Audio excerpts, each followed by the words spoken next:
Hello dear students हम 3 chapter complete कर चुके हैं जियो के। आज हम 4th चैप्टर देखेंगे जिसका नेम है कृषि। ये जो 4th चैप्टर है इसमें कृषि के बारे में बताया है। कृषि के प्रकार बताए हैं, किस प्राचीन समय में किस तरीके की खेती की जाती थी, आजकल जो खेती है वो कौन सी खेती की जाती है, ज़्यादा फ़ायदेमंद कौन सी खेती रहती है, और जो मुख्य फसलें हैं उनके बारे में भी इसमें बताया गया है। तो नॉर्मल सा और बहुत ईजी चैप्टर है, ध्यान से वीडियो को सुनना। तो सबसे पहले तो हमें ये बताया गया कि जो हमारा इंडिया है वो मतलब इस इंडिया के अंदर जो कृषि है बहुत इंपॉर्टेंट रोल प्ले करती है। कृषि बहुत महत्वपूर्ण है क्योंकि हमारे देश की 2/3 जनसंख्या जो है वो खेती में ही लगी हुई है, खेती ही करती है 2/3 जो जनसंख्या है। और उनके लिए बहुत सारे लोग तो ऐसे हैं जिनके लिए जो कृषि है उसके ऊपर ही वो डिपेंड होते हैं। तो कृषि हमारे लिए प्राथमिक क्रिया है क्योंकि जो बहुत सारे कच्चा माल जो है वो बहुत सारे उद्योगों के लिए या बहुत सारी जो बाकी एक्टिविटीज़ है उन सब के लिए जो कच्चा माल है वो खेती से ही मिलता है, इसलिए ये प्राथमिक क्रिया का एक उदाहरण है। और खाद्यान्न जितने हैं वो सभी यही उत्पन्न करती है। मोस्टली खाद्यान्न जो हमारी खेती से मिलते हैं हमें, इस प्रकार से खेती हमारे लिए इम्पोर्टेंट है। तो यहाँ कुछ और भी दे रखा है, जैसे इसके अलावा कुछ उत्पाद जैसे चाय, कॉफ़ी, मसाले, ये सब भी मतलब इनकी भी खेती की जाती है और ये भी कच्चा माल प्रोवाइड करते हैं। अब इसके बाद देखें तो हम कृषि के प्रकार की अगर हम बात करें तो प्राचीन समय से ही जो खेती है वो की जाती रही है और इसमें बदलाव होते रहे हैं टाइम टू टाइम। पर्यावरण, प्रौद्योगिकी, सामाजिक, संस्कृति, रीति रिवाजों के अनुसार अलग अलग मेथड्स जो हैं, विधियां जो हैं वो यूज की जाती रही हैं। परिवर्तन होता रहा है खेती में। कुछ लोग जीवन निर्वाह के लिए खेती करते हैं, कुछ वाणिज्य खेती करते हैं। मतलब जीवन निर्वाह के लिए खेती क्या है, वाणिज्य खेती के आगे डिटेल में दिया हुआ है। तो पहले हम जीवन निर्वाह या प्रारंभिक जीविका निर्वाह कृषि के बारे में कर लेते हैं।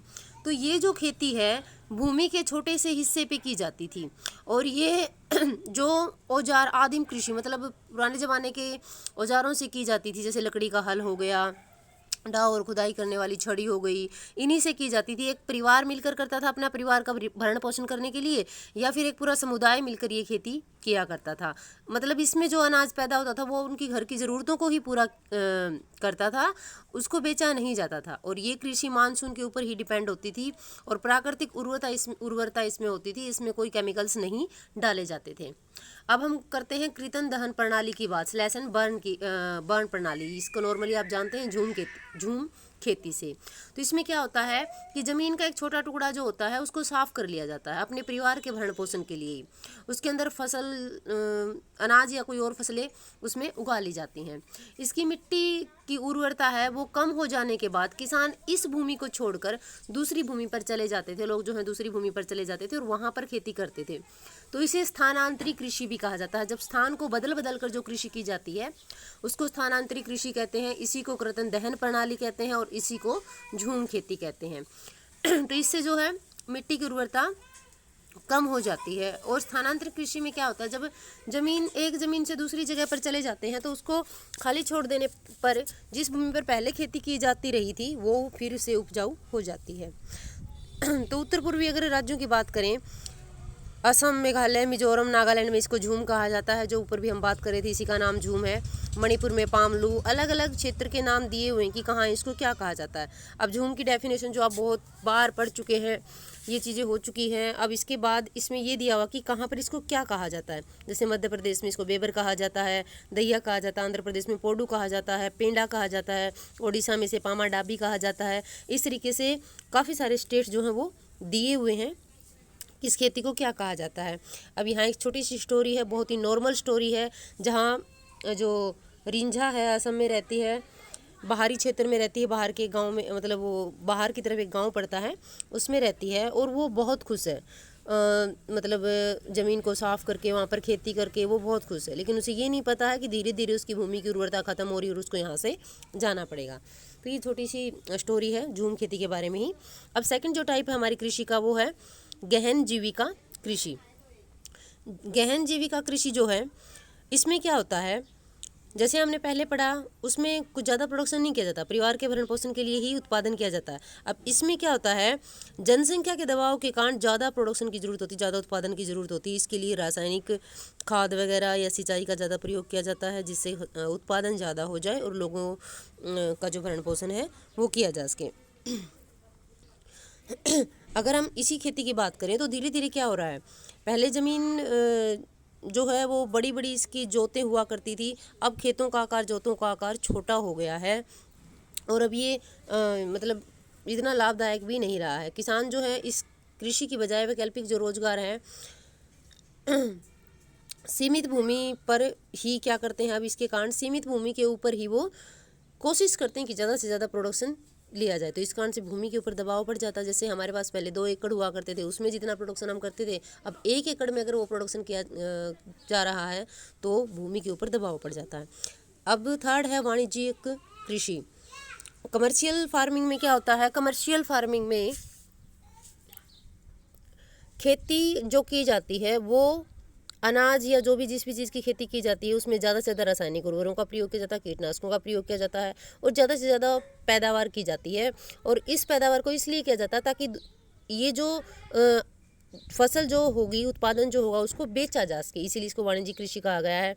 उदाहरण के लिए हरियाणा पंजाब की बात करें तो चावल इसके लिए एक वाणिज्यिक है, बट हरियाणा के लिए है। पर उड़ीसा की अगर बात करें तो उड़ीसा में चावल उनकी खुद की ही ज़रूरतों के लिए उगाया जाता है, तो वहाँ फिर ये निर्वाह जीविका के लिए हो जाता है। अब हम रोपण कृषि की बात कर लेते हैं। रोपण प्लांटेशन जो है, मतलब रोपण जो कृषि है वो भी एक वाणिज्यिक कृषि है। इसमें लंबे चौड़े क्षेत्र पर एकल फसल बोई जाती है, मतलब एक तरीके के पौधे लगाए जाते हैं। जैसे यहाँ नीचे देखिए आप केले के पेड़ लगाए, जैसे आपने बाग देखे होंगे छोटे छोटे आसपास में, मौसम्बी का है, संतरे का है, और भी बहुत सारी चीज़ों के बाग, आपने अमरूद का है देखे होंगे, तो वो नॉर्मली प्लांटेशन में ही आती है। तो रोपण कृषि उद्योग और कृषि के बीच में एक अंतरापृष्ठ है, मतलब ये जो रोपण कृषि है कृषि भी होती है इससे, और ये उद्योगों के लिए भी उपयोगी होती है। जो रोपण कृषि होती है वो ज़्यादा एरिया में की जाती है, इसके ऊपर ज़्यादा पैसा लगता है और इसके ऊपर लेबर भी बहुत बहुत ज़्यादा जो है वो लगती है, मजदूर श्रमिक भी बहुत ज़्यादा लगते हैं। और जो माइग्रेट होते हैं मोस्टली, जो एक जगह से दूसरी जगह आकर मजदूर काम करते हैं, उनको खेती में यूज़ किया जाता है ऐसी जगह पर। अब भारत की अगर हम बात करें तो भारत में चाय, कॉफ़ी, रबड़, गन्ना, केला, ये सभी रोपण कृषि हैं। असम और उत्तरी बंगाल में देखें तो चाय, कर्नाटक में कॉफ़ी, ये भी रोपण फसलें हैं। रोपण कृषि में जो उत्पादन है वो बिक्री के लिए होता है, सब कुछ बेचने के लिए ज़्यादा से ज़्यादा प्रोडक्शन किया जाता है। अब हम बात कर लेते हैं शस्य प्रारूप की। शस्य प्रारूप क्या होता है, पैटर्न है ये, हमारे यहाँ खेती का पैटर्न है वो बता रखा है। जैसे आप सबको पता है कि 3 तरीके की पैटर्न है हमारे यहाँ, रबी, खरीफ और जायद, तो ये पैटर्न को बताया हुआ है। इस पैटर्न में क्या होता है, रबी की फसलें क्या होती है, हम नॉर्मली बहुत बार पढ़ चुके हैं इसको, फिर भी एक बार हम रिपीट कर लेते हैं। रबी की फसल जो शीत ऋतु में बोई जाती है अक्टूबर से दिसंबर तक, और ग्रीष्म ऋतु में जब अप्रैल से जून का महीना होता है तब इसको काट लिया जाता है, इनके बीच में इसको काट लिया जाता है। गेहूँ, जौ, मटर, चना, सरसों, ये सारी रबी की फसलें हैं और बहुत ज़्यादा एरिया में ये बोई जाती हैं। जैसे उत्तर पश्चिम या उत्तर की बात करें तो पंजाब, हरियाणा, हिमाचल प्रदेश, जम्मू कश्मीर, उत्तराखंड, उत्तर प्रदेश गेहूँ और अन्य रबी फसलों के उत्पादन के लिए सबसे महत्वपूर्ण राज्य माने जाते हैं, यहाँ ज़्यादा खेती की जाती है। और शीत ऋतु में जो शीतोष्ण पश्चिमी विक्षोभ आता है, ये हम बहुत बार कर चुके हैं, 9th में कर चुके हैं। ये शीतोष्ण पश्चिमी विक्षोभ क्या होता है, जो स्टार्टिंग में जब हम मानसून का चैप्टर पढ़ रहे थे जियो में, तब आपको बताया गया था कि दिसंबर के महीने में जब रेड सी की तरफ से जो पवनें आती हैं, पश्चिमी विक्षोभ जिसको कहा जाता है, वो पवनें वहाँ से नमी युक्त होती हैं और भारत में आकर वो बारिश करती हैं, उसी को हम पश्चिमी विक्षोभ कहते हैं। तो उनके द्वारा भी बहुत ज़्यादा जो है मतलब नॉर्मल बारिश होने के बाद फसलों के लिए बहुत ज़्यादा फ़ायदा होता है। पंजाब, हरियाणा, पश्चिमी उत्तर की बात करें तो यहाँ पर ये बारिश होती है और फसलों के लिए बहुत इंपॉर्टेंट रोल प्ले करती है, मतलब बहुत महत्वपूर्ण होती हैं। अब हम बात करते हैं खरीफ की फसलों की। खरीफ की जो फसलें हैं वो मोस्टली मानसून के आगमन के साथ ही बोई जाती हैं। जैसे हम बात करते हैं सितंबर अक्टूबर में काट ली जाती हैं, बट बोई कब जाती हैं, मानसून के आगमन में, जून जुलाई में वो बो दी जाती हैं। इस ऋतु में बोई जाने वाली जो फसलें हैं वो चावल है, मक्का है, ज्वार है, बाजरा है, अरहर है, मूंग, उड़द, कपास, बहुत सारी फसलें जो हैं वो इसमें शामिल हैं। अब चावल की खेती की मुख्य रूप से कहाँ की जाती है? असम, पश्चिमी बंगाल, उड़ीसा, आंध्र प्रदेश, तेलंगाना, तमिलनाडु, केरला, महाराष्ट्र। महाराष्ट्र में कहाँ? विशेषणी कोंकणीय तट पर। ये हम 9th क्लास में कर चुके हैं कि कोंकण तट कहाँ है, कोरोमंडल तट कहाँ है, मालाबार तट कहाँ है, ये सारी चीज़ें हम कर चुके हैं। तो कोंकण तट के ऊपर ये की जाती है। उत्तर प्रदेश और बिहार में भी इसकी खेती की जाती है। पिछले कुछ वर्षों की बात करें तो जो चावल है ना, वो पंजाब और हरियाणा में भी बोई जाने वाली एक इम्पोर्टेंट जो है फसल बन गई है, महत्वपूर्ण फसल बन गई है। असम, पश्चिमी बंगाल, ओडिशा में जो धान की 3 किस्में बोई जाती हैं, इन 3 किस्मों में एक ओश है, और जो दूसरी है वो अमन है, और तीसरी है वो बोरो है। ये 3 प्रकार की जो चावल की किस्में हैं ये बोई जाती हैं। रबी और खरीफ फसल जो ऋतुओं के बीच में ग्रीष्म ऋतु में बोई जाने वाली जो फसल होती है वो जायद फसल कहलाती है। इसमें मोस्टली जो हम तरबूज, खरबूजे, खीरे, सब्जियां, ये जो चीज़ें देखते हैं वो सारी जायद की फसलें कहलाती हैं। ये रबी और खरीफ के बीच का जो थोड़ा सा मौसम होता है उसी के अंदर थोड़े से टाइम पीरियड के अंदर भी ये उगा ली जाती हैं। अब हम बात करते हैं भारत की मुख्य फसलों की। भारत की जो मुख्य फसलें हैं, ये देखिए आप, भारत की मुख्य फसलों में हम काफ़ी सारी फसलों के बारे में पढ़ेंगे। तो हमारे भारत में बहुत सारी फसलें बोई जाती हैं, मोटे अनाज भी बोए जाते हैं, दालें भी, चाय भी, कॉफ़ी भी, मतलब बहुत पेय पदार्थ भी हैं। तो सबसे पहले हम चावल की बात कर लेते हैं। चावल हमारे भारत में अत्यधिक लोगों के द्वारा खाया जाता है, अधिकांश लोगों के द्वारा चावल खाया जाता है। हमारा देश है जो चीन के बाद दूसरे नंबर पर आता है चावल के उत्पादक देश में, मतलब उत्पादन में। अब मैप को देखिए आप, इस मैप को आप ध्यान से देखिए। इस मैप में क्या दिखाया गया है? 2 तरीके के जो आपको कलर हैं, एक लाइट और एक डार्क।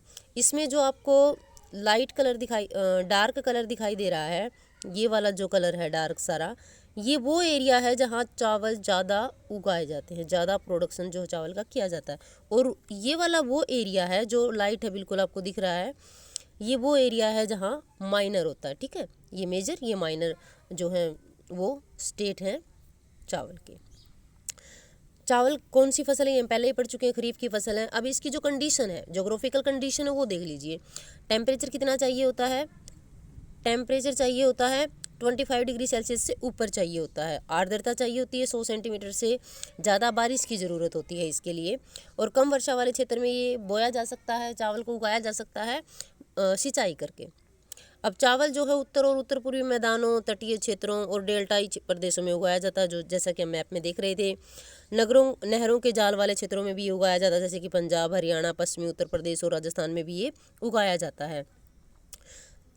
अब बात करते हैं हम गेहूं की। नॉर्मली थोड़ी सी डिटेल थी, बट इसमें इम्पोर्टेंट चीज़ें थी वो बता रखी हैं। अब हम गेहूं की बात करते हैं। गेहूं जो है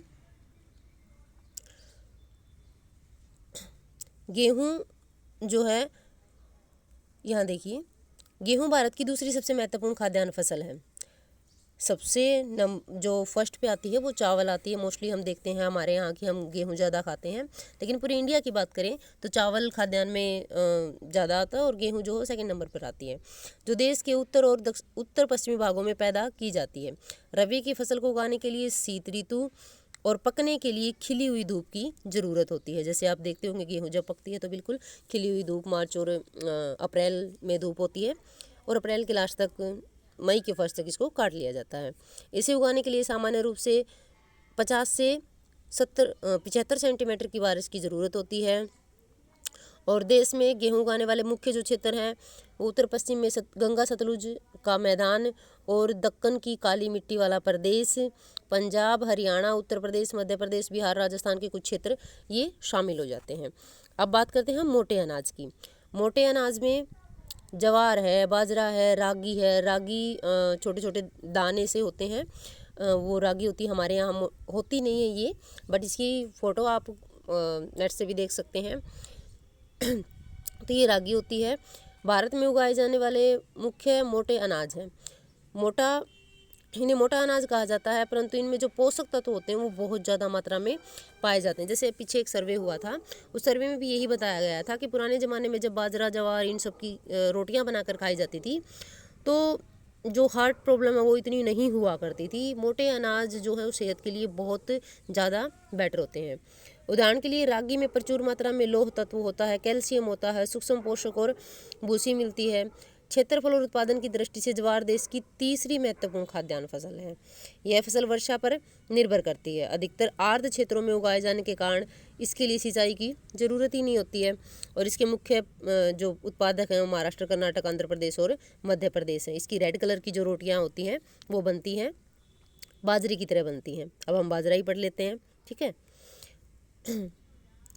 बाजरा देखिए, यह बलुआ और उथली काली मिट्टी पर उगाया जा सकता है। सीधी सी बात है, इसको हम शुष्क क्षेत्र में भी उगा सकते हैं, जैसे राजस्थान है, उत्तर प्रदेश है, महाराष्ट्र, गुजरात, हरियाणा के काफ़ी सारे क्षेत्र में उगाया जाता है। रागी शुष्क प्रदेशों की फसल है और यह लाल, काली, बलुआ, दोमट और उथली काली मिट्टी पर अच्छी तरह से उगाई जाती है। रागी के प्रमुख उत्पादक राज्य कर्नाटक, हिमाचल प्रदेश, उत्तराखंड, सिक्किम, झारखंड और अरुणाचल प्रदेश हैं। तो हमने ये चीज़ें देख ली हैं। बाजरा जो है हमारा वहाँ तक हम पढ़ चुके हैं। अब हम मक्का जो है वो नेक्स्ट वीडियो में करेंगे। तो आज का जो हमारा पोर्शन है वो यहीं तक रहेगा, बाजरे तक। उसके बाद हम आगे का पोर्शन पढ़ेंगे। यहाँ फिगर दिखाया हुआ है, गेहूँ जो है वो भी दिखाई हुई है और चावल भी दिखाए हुए हैं और बाजरे की जो है फसल वो भी दिखाई हुई है। Good bye students.